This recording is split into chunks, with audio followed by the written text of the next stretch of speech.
भजन करा सर्वांनी एक साथ हरी बोल ताळी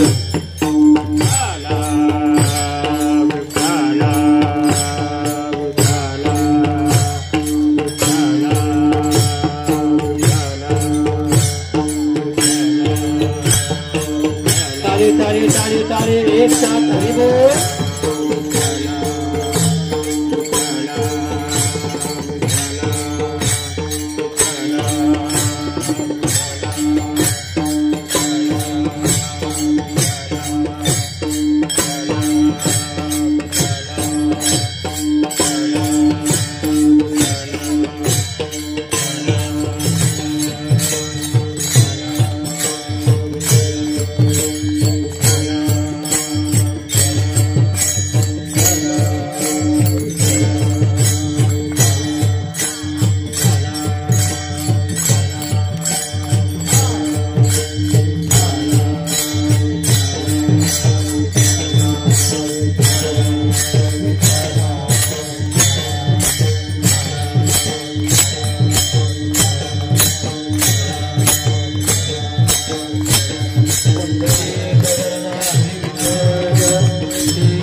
नेने अद्वैत वाचा राम कृष्ण पैठा कैसे होय राम कृष्ण पैठा कैसे होय दोन्ही करंता कैसे राम कृष्ण पैठा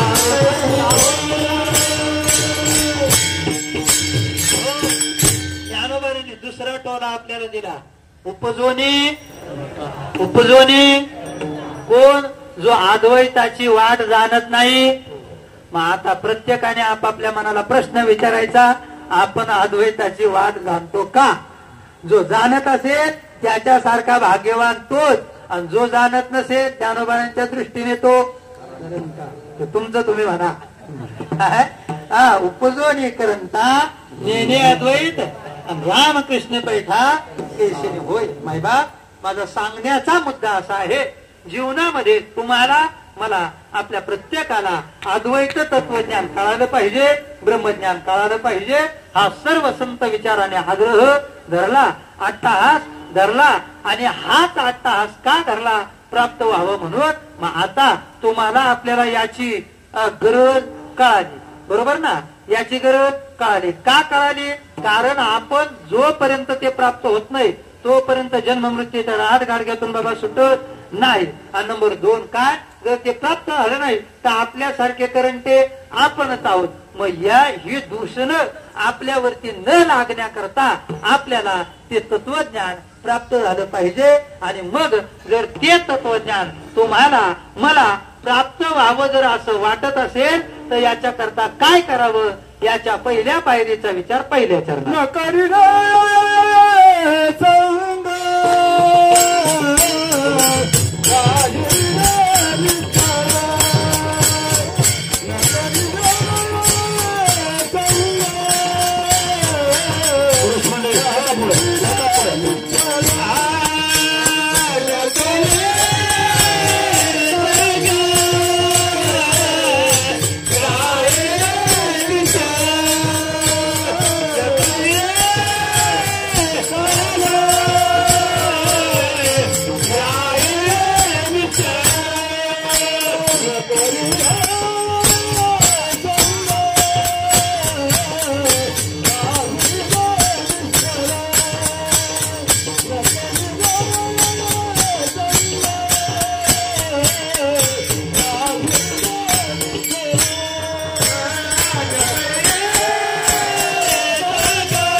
अद्वैत ब्रह्मज्ञान जीवाला प्राप्त होण्याकरता काय केलं पाहिजे याचा निर्देश तुकोबाराय पहिल्या चरणात करतात. न करे रे संग राहे रे निश्चय. तुकोबाराय इथं तुम्हाला आपल्याला प्रत्येकाला संघाचा त्याग करायला सांगतात. बघा, संघाचा त्याग करायला सांगतात. पण तुमचा माझा जर विचार केला तर मनुष्य त्या ठिकाणी संघाशिवाय राहू शकत नाही. तुम्हाला आणि मला प्रत्येकाला संघाची गरज आहे. संघ नसेल तर आपलं जीवन परिपूर्णतेकडे जाणार नाही. किमान प्रापंचिक तरी प्रापंचिक जीवन परिपूर्णतेकडे जाणार नाही. पुढचं बोलू का? पारमार्थिक जीवन सुद्धा संघ नसेल तर परिपूर्णतेकडे जाणार नाही. पटवून देतो मी आपल्याला. आहे का? संघ जीवनामध्ये अतिशय महत्वाचा आहे. पण इथं तुकोबाराय ज्या संघाचा त्याग करायला सांगतात तो संघ वेगळा आणि आपल्या दृष्टीचा जो संघ आहे तो संघ वेगळा. तुम्ही आपण प्रत्येक जण संघप्रिय प्राणी आहोत, संघप्रिय प्राणी आहोत. म्हणून आपण कशाने राहतो? संगतीने राहतो. प्राणी हा संघप्रिय आहे म्हणून प्राणी सुद्धा कशाने राहतात? कळपाने. पक्षी कशाने राहतात आणि माणसं कशाने राहतात? भडक्याने. माणसं सुद्धा संघामध्ये राहतात. बाबा, संघ. म्हणून मनुष्य एकटा राहू शकत नाही. म्हणून तो काय करतो? लग्न. त्याचं पूर्ण जीवन त्या ठिकाणी व्यतीत होऊ शकत नाही. म्हणून त्याला सहचारिणीची गरज असते. पण ऐका मायबाप, तुमच्या माझ्या दृष्टीत जो संघ आहे ना, हा संघ वेगळा आहे. या संघाचा इथं काही संबंध नाही. मी एक वाक्य बोलून गेलो. आपल्या दृष्टीतला संघ जर प्रापंच वाढावा असं वाटत असेल तर पत्नीचा संघ पाहिजे, आई वडिलांचा सुद्धा संघ पाहिजे, भावाचा सुद्धा संघ पाहिजे, जेणेकरून प्रपंच वृद्धिंगत होईल. परमार्थाचं तसं सुद्धा आहे. परमार्थ वृद्धिंगत व्हावा असं वाटत असेल तरी सुद्धा संघ पाहिजे. कोणाचा संघ पाहिजे? संतांचा संघ पाहिजे. संतांची संगती मनोमार्ग कटी आणि आकळावा श्रीपती केले पडते. मायबाप, तुमच्या आणि माझ्या जीवनाचा पतन आणि उद्धार हा फक्त संघावरती अवलंबून आहे. तुकोबाराय त्याचं वर्णन करतात. पतन उद्धार संघाचा महिमा आणि त्याजावे आदमा उभय डोकी. त्या ठिकाणी तो विचार आहे. पतन आणि उद्धार हा संघाचा महिमा आहे आणि त्याच्या करता संघ जीवनात अतिशय महत्वाचं आहे. पण या संघाचा आणि या अभंगातल्या संघाचा इथं संबंध नाही. ऐका मंडळी, कोणत्या संघाचा त्याग करायला सांगितलाय? कोणता संघ करू नका असं इथं तुकोबाराय म्हणतात. ऐका मंडळी, इथं दोन प्रकारच्या संघाचा त्याग तुम्हाला आणि मला आपल्याला करायचा आहे. नंबर एक, पहिला संघ आहे विषयांचा. बघा, पहिला संघ आहे विषयांचा आणि दुसरा संघ आहे विकारांचा. कोणाचा संघ करायचा नाही? नंबर एक विषय आणि नंबर दोन विकार. ऐका, सांगतो मंडळी, या पंचविषयांचा विचार केला. मावशी, पंचविषय शास्त्राने सांगितले. कोणकोणते? मराठी, हिंदी, इंग्रजी, इतिहास आणि भूगोल. हे पंचविषय का? नाही. कोणते? ऐका, शब्द, स्पर्श, रूप, रस आणि गंध. मायबाप, या पंचविषयाचा जर विचार केला तर जीवाची स्वाभाविक ओढ या विषयाच्या सेवनाकडे आहे. स्वाभाविक ओढ आपली विषय सेवनाकडे आहे. पण मला खरं सांगा, प्रत्येकाने खरं सांगा, आपली स्वाभाविक ओढ तिकडे आहे. आतापर्यंत कोणाचे 80 वर्ष गेले, कोणाचे 50 गेले, कोणाचे 30 गेले, कोणाचे 20 गेले. आतापर्यंत आपण इतके विषय भोगले. मला खरं सांगा बाबा, आपली तृप्ती झाली का? तृप्ती झाली नाही. तुकोबाराय सांगतात, अरे आयुष्य जरी गेलं तरी तृप्ती होणार नाही. दृष्टांत देतात, ज्याप्रमाणे एखादी होळी पेटवली म्हणा, चूल पेटवली म्हणा, एकदा तिला आग लागली, आग भडकली. महिला मंडळ, मला खरं सांगा, ती असं म्हणते का मी आता भरपूर पेटली, माझ्यामध्ये लाकडं टाकू नका? म्हटली का? नाही.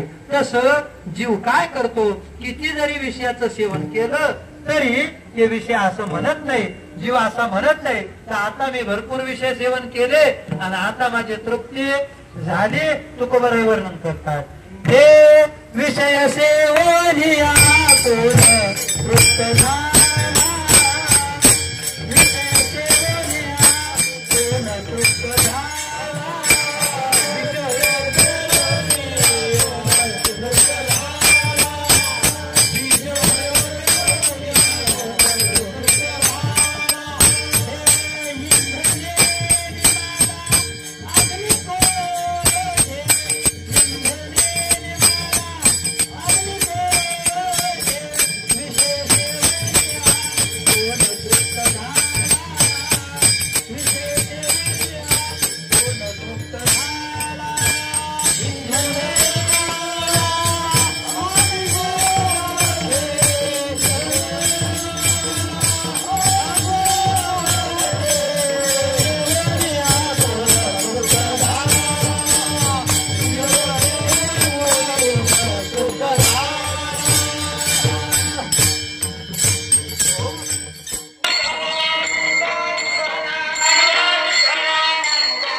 गंधामध्ये गेला भुंगा आणि रसामध्ये गेला मासा.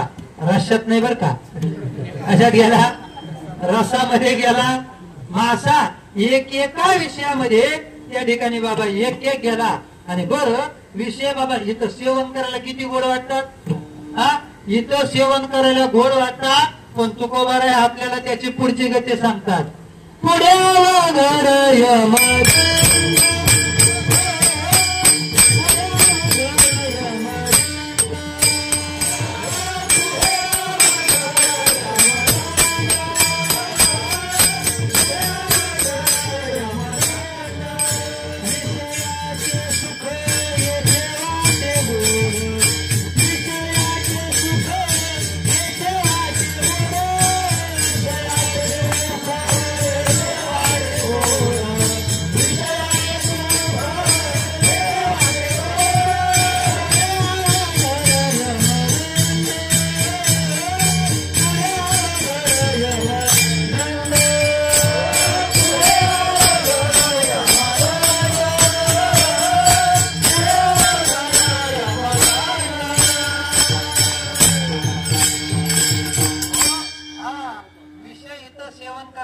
गोड वाटतात मावशी, खूप गोड वाटतात, पण पुढे अवघड. हे केशव महाराज उवाचे नाही, तुकाराम महाराज उवाचे आहे. विषय हे तर खूप गोड वाटते ना बाबा. हो किती गोड, किती गोड. एकेका विषयामध्ये आम्ही दिवस रात्र त्या ठिकाणी गुंतलेला असतो. मायबाप ज्याचा त्याने विचार करावा, ज्याचा त्याने विचार करावा. विषयाचं सुख याचा जर विचार केला बाबा, हे सुख फक्त क्षणिक, फक्त क्षणिक आहे. हे कायमस्वरूपी सुख आहे का? नाही. उलट ज्ञानोबाराची तर भाषा अशी बाबा, एरवी विषय सुख आहे आणि हे बोलण्याची सारीखे हे. अरे बाबा विषयात सुख आहे, हे बोलण्यासारखं सुद्धा नाही. म्हणजे कसं आहे माहितीये का, याला ना मावशी व्याघात दोष म्हणतात. याला काय, कोणता दोष म्हणतात? आपल्याच बोलण्याचं खंडन आपल्या बोलण्यानं करणं. एखादा म्हणत असेल ना विषयात सुख आहे, तर हे म्हणजे त्याच्या एवढा मूर्ख कोणीच नाही.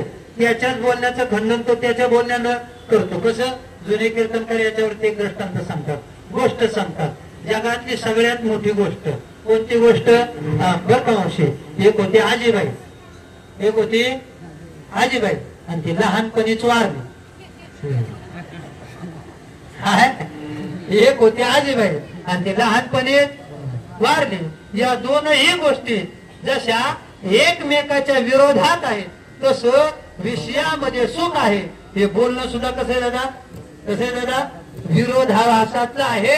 आणि म्हणून विषय तुमच्या माझ्या जीवनाचा विचार केला तर हे घात करतात. आणि म्हणून तुकोबाराय सांगतात, बाबा विषयाचा संग करू न करी रे संग. कशाचा? विषयाचा. चला पुढे. दुसरा संघ कशाचा करायचा नाही? दुसरा संघ करायचा नाही बाबा विकारांचा. दुसरा संघ करायचा नाही विकारांचा. तुमच्या आमच्या प्रत्येकाच्या पाठीमाग हे विकार अगदी हात धुवून लागलेले, हात धुवून लागलेले काम, क्रोध, लोभ, मोह, मद, दंभ आणि पुन्हा याच्यामध्ये अहंकार येतो. एखादा माग पुढे करून घ्या.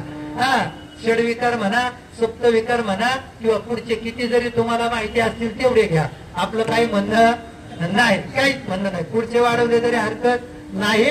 पण यांच्यामध्ये बाबा प्राधान्य सगळ्या महात्म्यांनी या तिघांना दिलेलं आहे. कोणकोणता?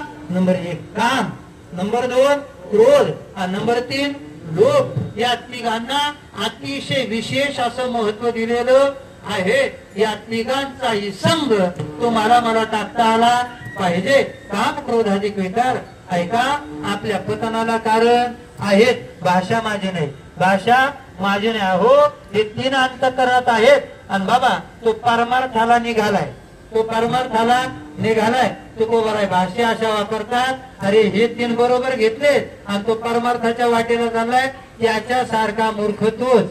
हा काम क्रोध लोभ घेऊन या संगे आणि परमार्थाशी निघे तोची मूर्ख. ही तुकोबाराची भाषा. नाथबाबांची भाषा काय? काम क्रोध लोभ, काम क्रोध लोभ याचे अंतरी.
भाषा काय भाषा आहे?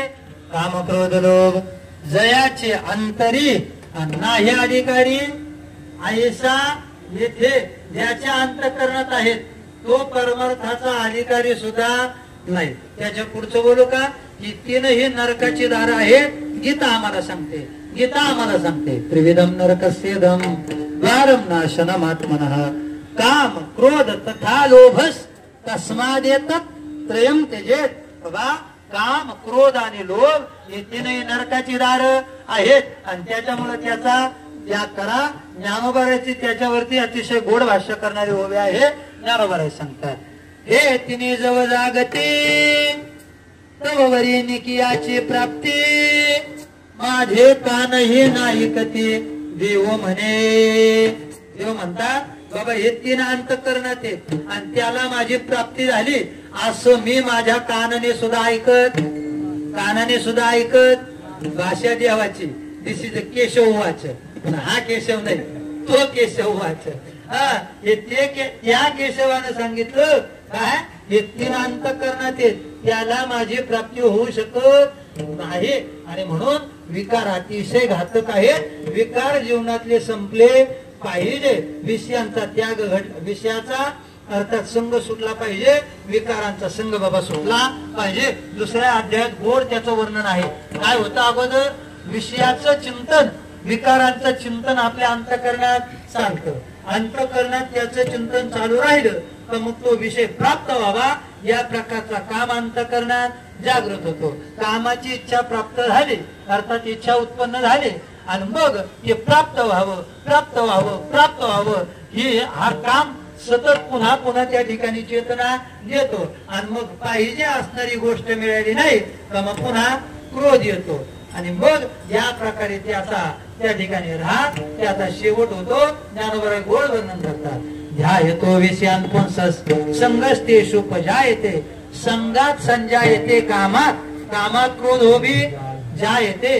क्रोधात भवती सम्मोहात, सम्मोहात स्मृती विभ्रमः, स्मृतिभ्रंशात बुद्धिनाशो आणि बुद्धिनाशात प्रणश्यती.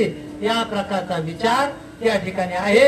अगोदर विषयाचं चिंतन, विकाराचं चिंतन, अंतःकरणात काम जागृत, काम पूर्ण झाला नाही का क्रोध येतो, क्रोध पूर्ण झाला नाही तर नको ते घडतं, बुद्धिभ्रष्ट होते आणि बुद्धिभ्रष्ट झाली का मग रास त्याचा झाला. हा काय आहे?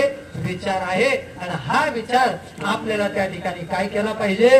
टाकता आला पाहिजे, टाकता आला पाहिजे. हा प्रकृतीचा देखील संघच आहे ना बाबा, हा संघ देखील टाकता आला पाहिजे. ज्ञानोबा म्हणतात म्हणून संघ जो प्रकृतीचा तोवरी त्यागुण घडे कर्माचा.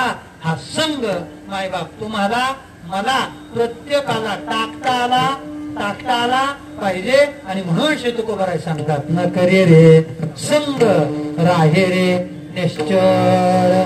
निश्चळ आपल्याला मावशी राहता आलं पाहिजे. मी अनेक वेळेला बाबा एक माझं आवडीचं वाक्य बर का, प्रपंचातील लोकांचा देखील आपल्याला संघ टाकता आला पाहिजे. पण कसा कसा? व्यवहाराने नाही, अंतःकरणातून. व्यवहाराने टाकायचा नाही, पण अंतःकरणातून टाकायचा. संघ या शब्दाचा अर्थ इथं आसक्ती घ्या. विषयांची आसक्ती टाकावी, विकारांची आसक्ती टाकावी. जर एक विचार बाबा थोडस असं फिरून आपण येऊन पुन्हा चिंतन करू. बाबा विषयाच्या संबंधाचं चिंतन केलं, विषय चुकीचे आहेत बरोबर आहे, विषय पतनाला कारण आहेत गोष्ट बरोबर आहे. पण प्रापंचिक जीवाचा विचार केला तर प्रापंचिक जीवनामध्ये विषय देखील काही महत्वाचे आहेत आणि विकार देखील काही महत्वाचे. पटवून देईल मी आपल्याला, पटवून देईल आपल्याला. ऐका, विषयाचं चिंतन केलं, प्रापंचिक जीवनामध्ये महत्वाचे कसे? प्रापंचिक जीवनामध्ये महत्वाचे कसे? आपल्याला जेवण करायचं, जेवणामध्ये अनेक प्रकारचे पदार्थ येतात. आता बऱ्याच जणांना एक विकार असतो कशाला? आता शुगर काहींची कमी, काहींची जास्त. कोणाला जास्त आवडते, कोणाला आवडत नाही. पण त्याला देखील त्या ठिकाणी तिची गरज आहे. कमी झाले असेल तर जास्त पाहिजे, जास्त असेल तर कमी केली पाहिजे. ऐका, विषयाचं सेवन पाहिजे, पण कशा पद्धतीने? शास्त्राने सांगितल्याप्रमाणे. काय? शास्त्राने सांगितल्याप्रमाणे.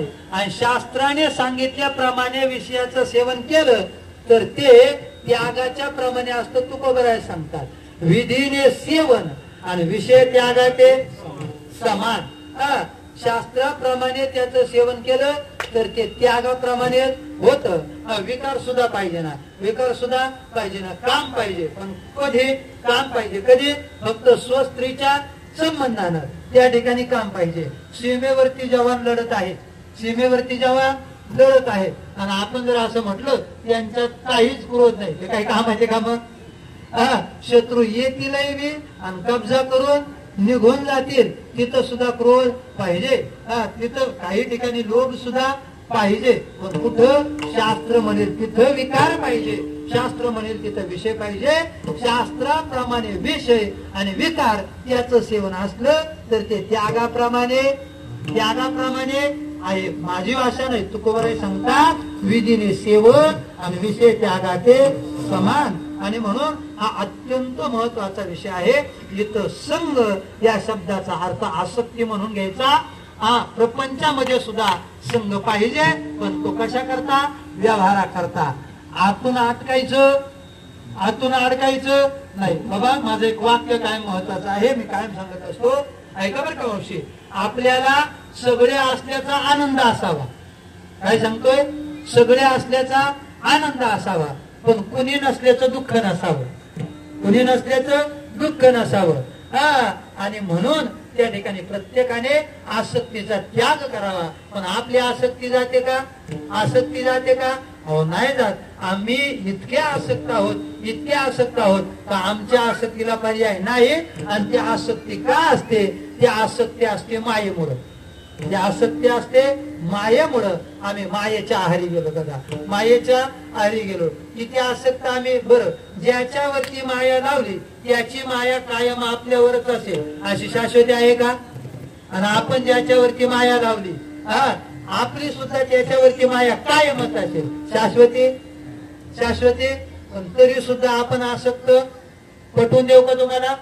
एका मिनिटात फक्त तुम्हीच बोलायचं, तुम्ही पटवून घ्या, मी फक्त तुम्हाला रस्ता मोकळा करून देतो. आपलं प्रेम, आपली माया मावशी पावला गणिक बदलत जाते. अगदी पटापट उत्तर द्या. लहानपणामध्ये पुरुष मंडळी आपलं सगळ्यात जास्त प्रेम कोणावरती होतं? आपल्या आईवरती. चला पुढे. आता आपण प्राथमिक शाळेत गेलो. प्राथमिक शाळेत गेल्यानंतर आपलं आईवरचं प्रेम थोडस कमी झालं आणि आता कोणावरती गेलं? शाळेतल्या शिक्षकावरती. बरोबर ना? आपल्याला कॉलेजचे सर आठवणार नाही बाबा, कॉलेजचे शिक्षक आठवणार नाही, पण प्राथमिक शाळेचे आठवल्याशिवाय, कारण त्यांनी आपल्यावरती भरपूर प्रेम केलेलं असतं, त्याच्यामुळे ते आपल्याला आठवतात. आपलं प्रेम विभागलं गेलं. चला कुठे गेलं? शाळेतल्या शिक्षकावरती.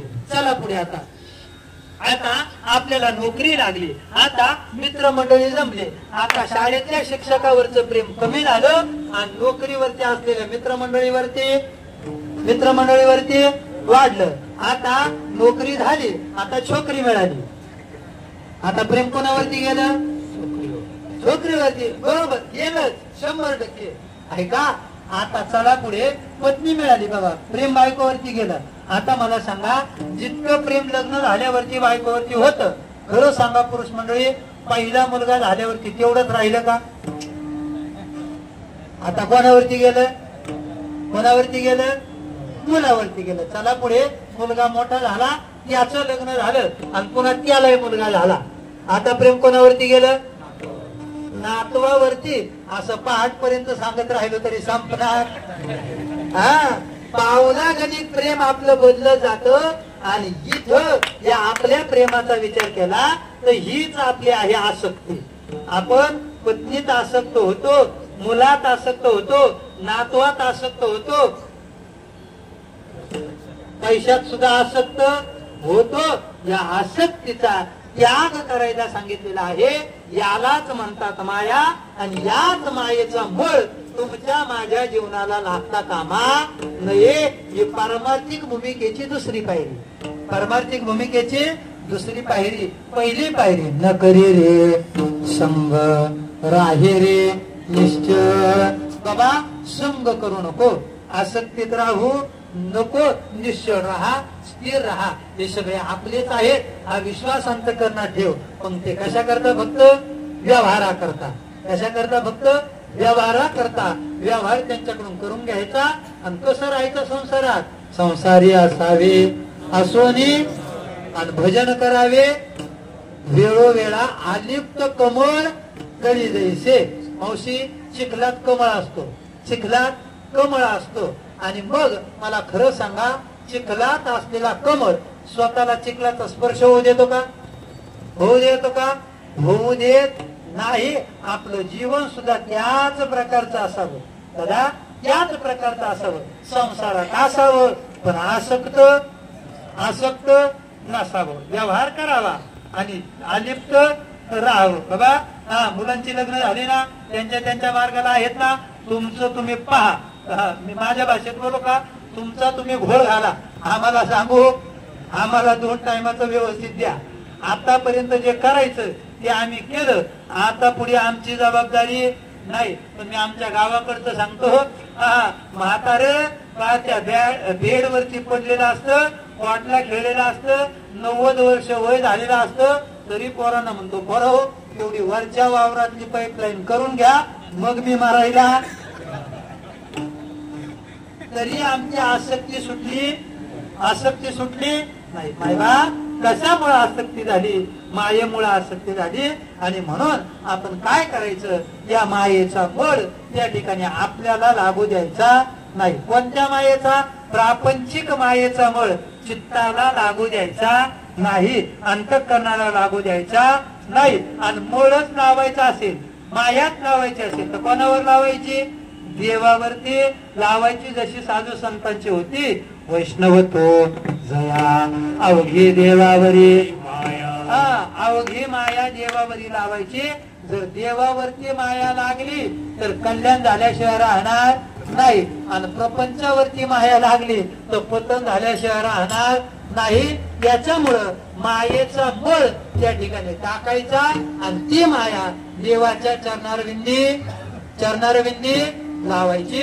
2 पायऱ्याचा विचार केला. न करी रे संगत राहे रे लागून येते मूळ. ममतेचा मूळ त्या ठिकाणी लागता कामा नये. आणि मग आणखी आपल्याला परमार्थामध्ये पुढे पुढे सरकायचं आहे. परमार्थ सुरुवातीचा जर विचार केला तर तो एका जागेवरती थांबण्यासारखा नाही. पहिलीतून दुसरीला गेलंच, दुसरीतून तिसरीला गेलं, पायरीने पुढे सरकलं पाहिजे.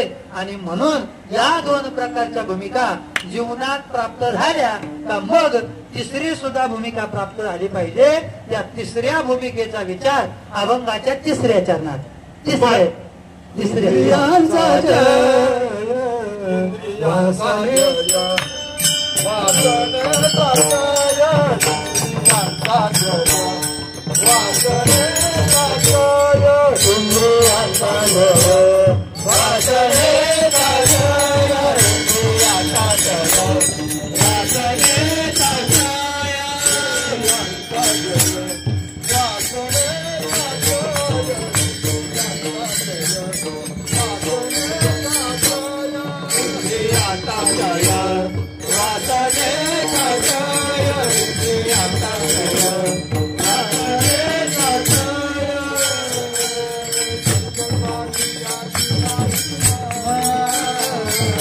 संकल्प